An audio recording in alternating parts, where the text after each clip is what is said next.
اور اگلے چند دنوں کے اندر اگر آئین اور قانون کے مطابق کام ہوا تو یہ جو نقلی لنگڑا ہے یہ آپ کو جیل کے اندر نظر آئے گا، ساری عمر کے لیے نااہل نظر آئے گا، اور ابھی تو حساب باقی ہے، ابھی توشہ خانہ کا حساب باقی ہے، ابھی تم سے فورن فنڈنگ کا حساب باقی ہے، ابھی تم سے مالم جبا بلین ٹری سونامی کس کس چیز کا نام لوں، ابھی فرا گوگی جب آئے گی وہ جو کچھ بتائے گی، تو یہ اب ان کی کرپشن نہیں چلنے لگی، ان کا صرف ایک ہی مقصد ہے، سیاسی عدم استحکام پیدا کر کے پاکستان میں انویسٹمنٹ نہ آنے دینا۔ جس طرح 2014 میں دھرنے دے کر چائنا کے کے پریزیڈنٹ کا دورہ کینسل کروایا تھا، سری لنکا کے وزیر اعظم کا دورہ، صدر کا دورہ کینسل کرایا تھا، اسی طرح آج سعودیہ انویسٹ کرنا چاہتا ہے، چائنا انویسٹ کرنا چاہتا ہے، یو اے ای انویسٹ کرنا چاہتا ہے، ٹرکی انویسٹ کرنا چاہتا ہے، کس کس ملک کا نام لوں؟ صرف یہ جو تماشا لگایا ہوا ہے، جو سیاسی سرکس لگایا ہوا ہے، ان کا مقصد ہی ایک ہے کہ پاکستان میں فورن انویسٹمنٹ نہ آئے، جس طرح ان کے 4 سال میں نہیں آئی تھی۔ لیکن اللہ کے فضل سے آئی ایم ایف کا معاہدہ بھی ہو رہا ہے، ان کے منہ پر چپیڑ پڑ رہی ہے، اور اس کے بعد یہ دنیا کے ممالک انویسٹ بھی کر رہے ہیں، ڈالر اللہ کے فضل سے روز اب نیچے آ رہا ہے، معیشت استحکام پکڑ رہی ہے، جو دہشت گردی ہے اس کے خلاف ہمارا ریزالو ہے۔ میں آج کہتا ہوں، آج عمران خان کو اندر کر دیں، پاکستان میں امن ہو جائے گا۔ آج عمران خان کو کیسز جو ہیں ان کا فیصلہ کر دیں، پاکستان کے اندر سیاسی استحکام آ جائے گا۔ آج عمران خان کے پنکی پیرنی، فرا گوگی، زلفی بخاری، اس کے جو کار خاص ہیں، ان کو پکڑ کر ان کے منہ کھلوا لیں اور کچھ نہ کریں، وہ مونو سلائی بھگوڑا اس کو پکڑ کر لے آئیں۔ پنجاب کے اندر جو پچھلے چند مہینوں میں جو کچھ ہوا، عمران خان کے ساتھ مل کے جو انہوں نے کمائی کی، سب کچھ صاف ہو جائے گا اور پاکستان اپنے پیروں پر کھڑا ہو جائے گا۔ بہت شکریہ۔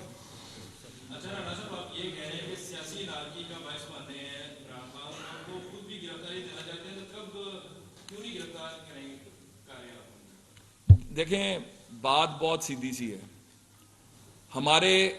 ہم لوگ ہیں آئین اور قانون کو فالو کرنے والے لوگ، ادارے، ہمارا کوئی ذاتی وینڈیٹا نہیں ہے، ہمارا صرف ایک ہے کہ جس نے پاکستان کے آئین اور قانون کے خلاف ہو کے چلا ہے، پاکستان کے ادارے اس کے خلاف کارروائی کریں۔ میں یہ سمجھتا ہوں کہ اس وقت نیب کے اندر، ایف آئی اے کے اندر، اینٹی کرپشن کے اندر اور اسی طرح باقی اداروں کے اندر جو ان کے خلاف چل رہا ہے وہ کافی حد تک فائنل ہو چکا ہے، اور اگلے چند دنوں کے اندر بڑے لیول پر آپ گرفتاریاں دیکھیں گے۔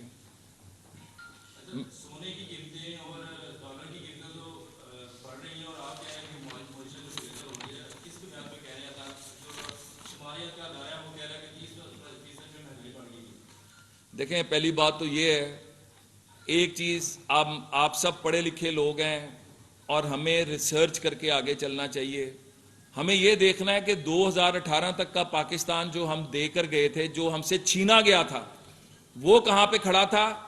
آج میرا مطالبہ ہے، میاں نواز شریف صاحب کے 4 سال کی حکومت اور عمران خان کے 4 سال کی حکومت کا کمپیریزن کریں، باقی سب کچھ چھوڑ دیں، آپ کے سامنے دودھ کا دودھ اور پانی کا پانی ہو جائے گا۔ حالات کب خراب ہوتے ہیں؟ جب میاں نواز شریف صاحب کو زبردستی نااہل کیا جاتا ہے، جب سیاسی عدم استحکام پیدا کیا جاتا ہے، پھر ڈالر بڑھنا شروع ہوتا ہے، پھر مہنگائی کی لہر آنا شروع ہوتی ہے۔ اور عمران خان کے دور کے اندر یہ جو کہتا ہے کہ جی مجھے تو کرنے ہی کچھ نہیں دیا جاتا تھا، تو تم وہاں پر کرنے کیا بیٹھے تھے؟ تیرے پھپھے دی حکومت سی کہ تو چمڑ کے بیٹھا رہے ہیں؟ اگر تمہیں نہیں کرنے دیا جا رہا تھا تو ہمت پیدا کرتے اور کہتے کہ مجھے نہیں کرنے دیا جا رہا، میں اقتدار سے باہر آ رہا ہوں، تم امر ہو جاتے۔ تم ایک جھوٹے آدمی ہو، تم نے نیب کو استعمال کیا سیاستدانوں کے خلاف۔ طیبہ گل نامی خاتون جنرل باجوہ نے نہیں رکھی ہوئی تھی، تم نے رکھی ہوئی تھی، پرائم منسٹر ہاؤس میں تمہاری کسٹڈی میں تھی، اور اس کے ذریعے جاوید اقبال کے ذریعے تم من مانے فیصلے کرواتے تھے، تم روز کی بنیاد پر سیاستدانوں کو اٹھواتے تھے، اور کم سے کم 200 دن کے لیے اندر کرتے تھے۔ وہ 200 دن کم از کم 600 دن حمزہ شہباز،